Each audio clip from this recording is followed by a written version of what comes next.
Bonjour à tous amis dégustateurs, donc bienvenue pour les bains du week-end, dernier week-end avant justement de partir en Bourgogne, le week-end bourguignon qui sera la semaine prochaine, donc probablement pas de vidéo la semaine prochaine. Et donc bon, on a été un peu tranquille ce week-end. Qu'est-ce qu'on a bu? Néanmoins on a bu de très jolies choses. À commencer par ça, un Chablis premier cru Monde Milieu des frères Drouin 2014. Alors 2014, il n'y a pas à dire, très grand millésime à Chablis. C'est peut-être même l'endroit où c'est le plus grand millésime des régions que je connais.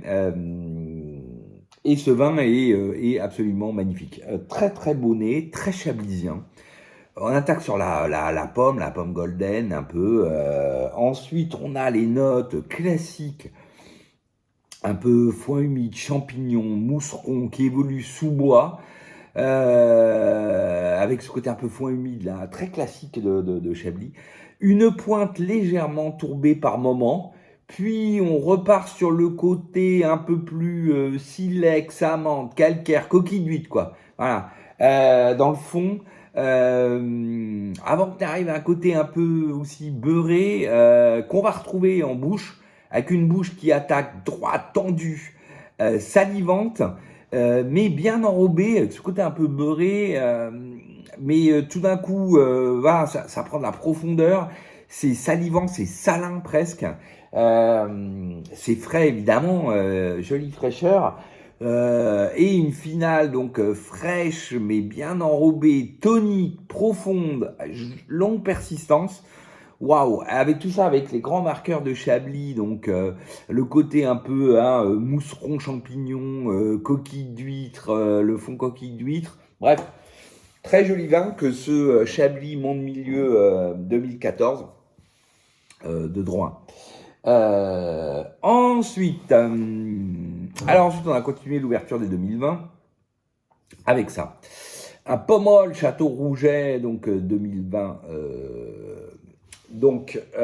Alors, que vous dire, si ce n'est que on avait ouvert Bon Pasteur, j'avais ouvert Bon Pasteur il y a un mois de ça à peu près. Ce Rouget, alors à l'ouverture, bon, comme tous les 2020, à l'ouverture évidemment c'est puissant, très expressif, je dirais que c'est même presque trop. À 24 heures, à nouveau, le nez s'est assagi.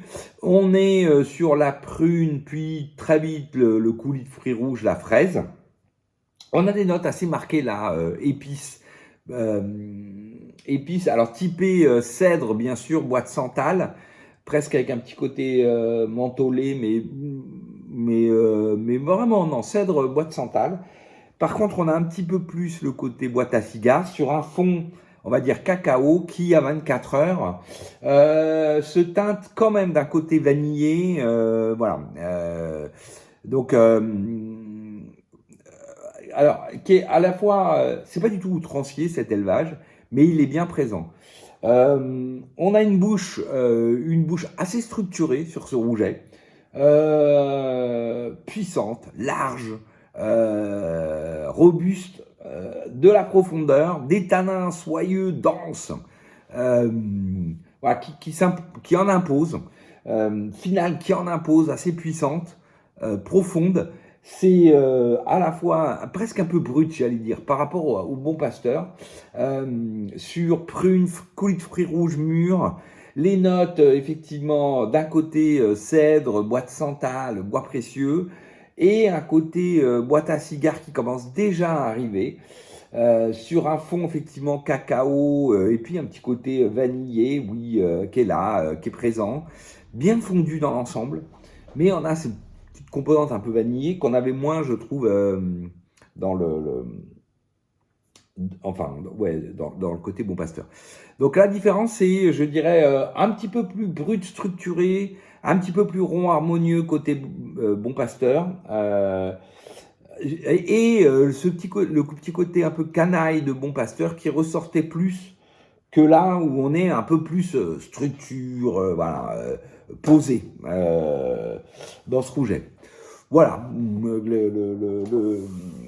le truc. Donc, Les deux sont d'excellents vins. Les deux vont se boire, là, évidemment, à attendre tous les deux, bien évidemment. Ce rouget comme Beau Pasteur. Et ils seront sûrement superbes dans 10, 15 ans, 20 ans, sans problème. Petite préférence à Bon Pasteur actuellement, mais parce que j'avais bien aimé le petit côté canaille de Bon Pasteur, là où celui-là est un peu plus droit, voilà, un peu plus structuré. Ensuite, on a ouvert ça. Côte Rôtie, donc en podium 2014 de l'ami Rostin. Alors, 2014, millésime, alors à Chablis magnifique. Par contre, dans le Rhône, c'est vraiment, presque j'allais dire, catastrophique. Enfin, c'est très. Moi, j'ai quasiment tout bu et j'ai bien fait dans la jeunesse. Il m'en restait une Châteauneuf 2014. Et dans le Rhône Nord, c'est quand même pas génial non plus, quoi. Hein. Voilà, pas cata, mais pas génial. Là, on a un nez de cassis, puis assez marqué d'un côté vendange entière, j'allais dire, assez végétal, qui évolue orange sanguine, ce qui est très surprenant. On a vraiment un nez marqué d'orange sanguine. Ensuite, le poivre classique sur un fond plutôt mocha, mais toujours avec ce côté un peu végétal, voilà. Une bouche tendue. On sent que la maturité est juste, est assez limite. Des tanins, effectivement, qu'enrobent, qui sont enfin, qu'il y a des tanins de la matière qui arrivent tout juste à enrober la fraîcheur. C'est évidemment du coup très frais. Comment dire, on sent que le vin n'a pas une grande harmonie, homogénéité. Il y a la matière, il y a l'acidité de l'autre côté, la fraîcheur. La finale est fraîche, c'est tonique, c'est tout juste enrobé. Donc, bon, c'est un joli vin, c'est une jolie côte rôtie. Ce qui est très agréable, c'est ce côté orange sanguine, qui n'est pas si courant que ça. Donc, on est un cassis orange sanguine, puis ensuite le côté lardé, le poivre, sur ce fond léger mocha, voilà. Donc, jolie côte rôtie, mais pas d'un grand millésime, quoi. Voilà. Et puis ce soir, on va ouvrir un grand classique de la maison. Enfin, on a ouvert aujourd'hui, plutôt pour ce soir, un grand classique de la maison. Un Riesling du domaine donc Guinglinger de Michel, c'est Verschisberg 2013, à l'époque où il ne faisait pas Hortel Ertaker, enfin en tout cas cette année-là. Toutes ces parcelles de Verschisberg sont dans le Verschisberg. Et ma foi, c'est un très très joli vin. Alors voilà, j'ai ouvert ça et j'ai fait goûter à Sylvia qui m'a tout de suite dit, avant même évidemment de voir, etc. Oh là là, c'est magnifique, c'est sublime, j'adore, c'est tout ce que j'aime, etc. Parce qu'effectivement, c'est un très très joli nez de Riesling arrivé à maturité. On est sur la pomme golden, la reine Claude éventuellement, la prune, la reine Claude. Ensuite, on a les belles notes d'agrumes typiques, pamplemousse, pomelos, avec un petit côté aussi citronné, une pointe assez friande, un peu, je vais dire, ambrée, entre guillemets, d'amande, de massepain, voilà. On a ce côté-là, je ne sais pas comment le définir, de céréales, très, très léger, quoi, mais qu'elle a, et un fond plutôt léger terpénique, cire d'abeille, voilà. C'est très, très joli.